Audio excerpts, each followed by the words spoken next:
Salam Kamir, kekaguman ilahi mengarah pada iman dan rahmat. Kalau saya membawa motor, saya selalu membawa palu ini. Kalau ada apa-apa, saya pukul untuk memperbaiki. Kalau tidak bisa diperbaiki, hancurkan, rontokkan. Palu ini menjadi macam-macam cara. Dulu ketika saya di Papua, tahun 95 bersama seorang frater lagi yang sekarang sudah menjadi bapak keluarga. Dia orang yang hebat, yang tangguh. Itu teman saya dari seminari sampai novisiat, sampai top di Papua. Orang Wonogiri, Baturetno. Dia naik motor trail begitu ke pedalaman.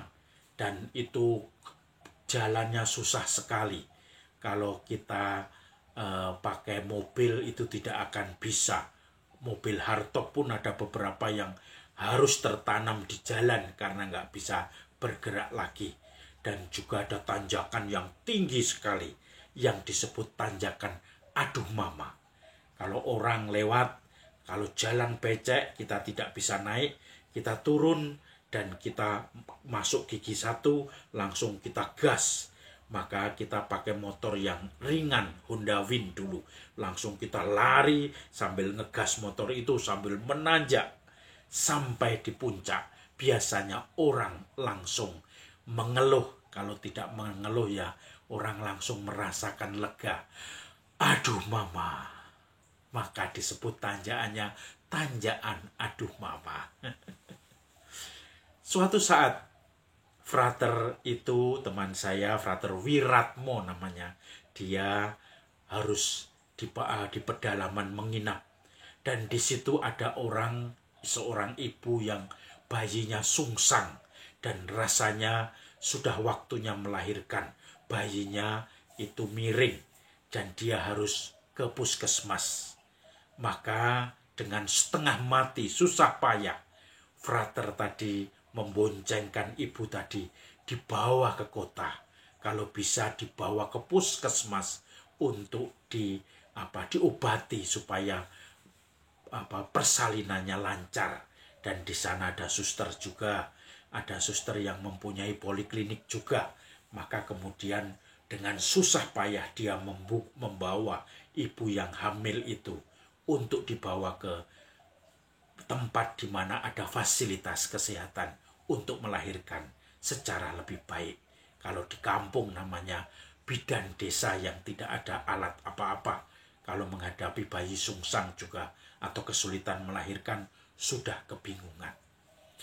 Saudara-saudari yang terkasih, Injil hari ini rupanya juga ada orang-orang yang menggotong orang sakit kepada Yesus minta disembuhkan. Ketika Yesus menyeberang dan kembali ke kampung halamannya, di sana sudah banyak orang menanti berduyun-duyun. Dan ada orang dengan keluarganya membawa orang lumpuh di atas tempat tidurnya, di atas tilamnya, dan diangkut ke tempat Yesus, di hadapan Yesus. Maka banyak orang-orang Farisi, orang-orang Yahudi, ahli-ahli kitab ada di situ. Lalu Yesus mengatakan, "Anakku, percayalah, dosamu sudah diampuni." Wah, orang-orang Yahudi, ahli-ahli Taurat, orang Farisi pada protes. Dia menghujat Allah. Dia mengampuni dosa. Hak apa yang membuat dia bisa mengampuni dosa? Tetapi Yesus mengetahui kedegilan hati mereka. Maka Yesus mengatakan, "Menurut kamu lebih mudah mana mengatakan dosamu diampuni, atau mengatakan bangkitlah, angkatlah tilammu dan berjalanlah? Sebab ini akan lebih baik karena supaya kamu tahu bahwa Anak Manusia pun berhak mengampuni dosa-dosa." Maka Yesus kemudian mengatakan kepada orang itu, "Hei, berjalanlah, angkatlah tilammu." Maka orang itu pun berdiri dan ikut mengangkat tempat tidurnya bersama keluarganya untuk memuliakan Tuhan. karena sudah disembuhkan.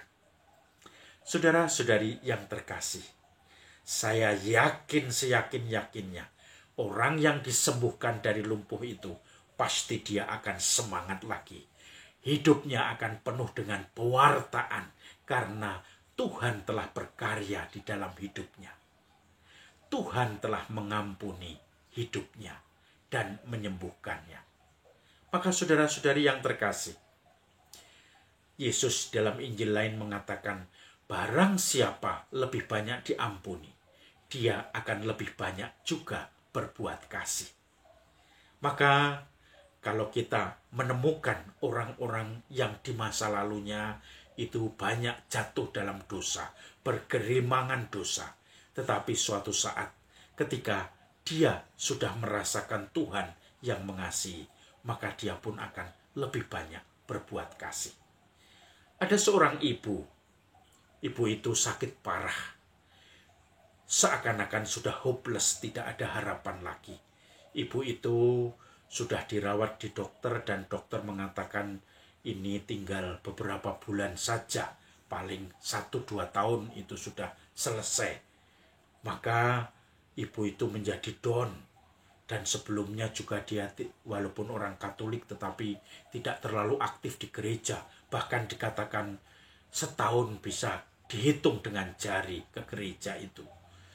Maka suatu saat dia didatangi seorang romo, dan kemudian romo itu mendoakannya, dan mukjizat Tuhan berkarya. Ibu itu akhirnya berangsur-angsur membaik dan menjadi sembuh. Maka karena syukurnya kepada Tuhan, dia mulai aktif lagi di gereja.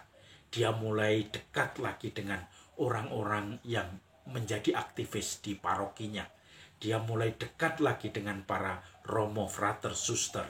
Dia mulai menunjukkan lagi keaktifannya di dalam setiap pergulatan hidupnya, di dalam kesulitan-kesulitannya. Dan akhirnya apa?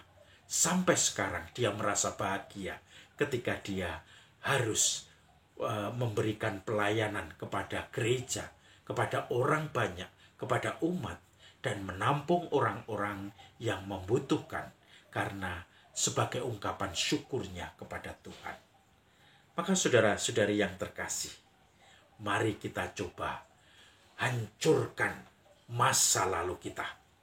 Kita palu dan kita mencoba hidup baru. Hidup yang didasari kepada orang yang sudah diampuni dan disembuhkan Tuhan seperti orang lumpuh tadi.